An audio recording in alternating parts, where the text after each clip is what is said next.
Welcome to Greater Rochester Cheerleading and Dance Championships. As a small local competition, Greater Rochester has continued to make improvements in our competition format to reflect the needs of the cheerleading community in our area. We get many questions as to how teams are evaluated and how teams are placed per those evaluations.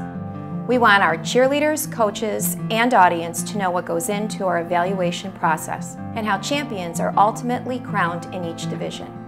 Our judges are nationally certified individuals who go through a training every 3 years to continue their national certification.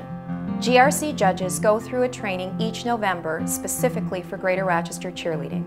Judges learn how to anchor in specifically for our competition.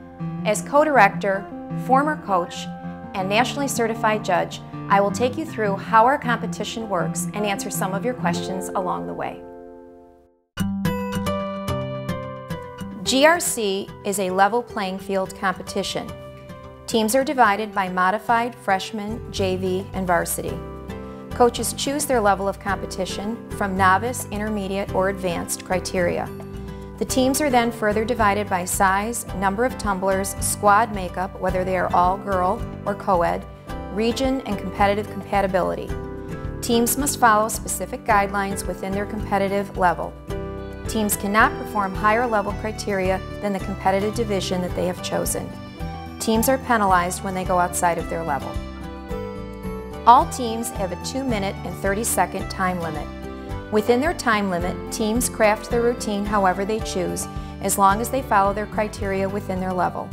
All teams must perform 2 jumps by all, a partner stunt, and a pyramid or a basket toss. If a team does not perform a requirement, they are penalized. Requirements judges check to be sure that all requirements are met throughout the routine.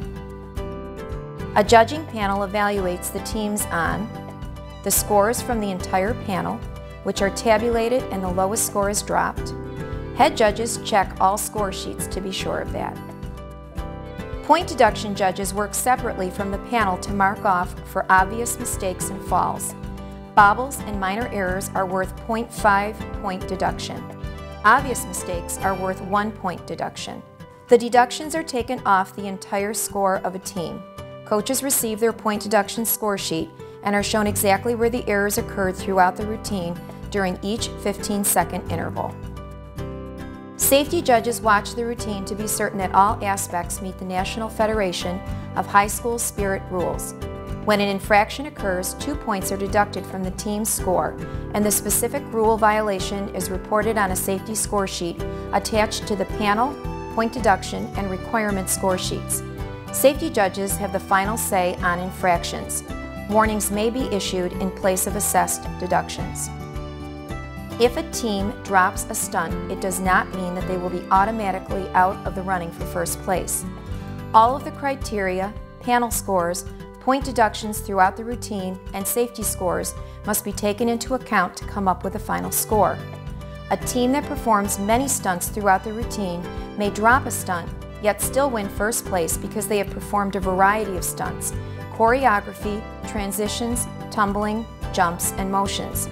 Teams who have not dropped stunts or pyramids may have less stunts, transitional problems, lack of variety, less of a difficulty factor that may make their score lower.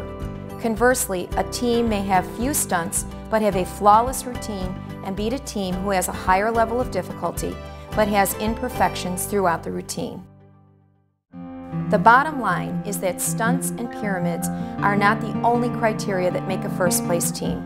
There are a variety of requirements and components to the entirety of a routine that makes points higher or lower with the panel judges.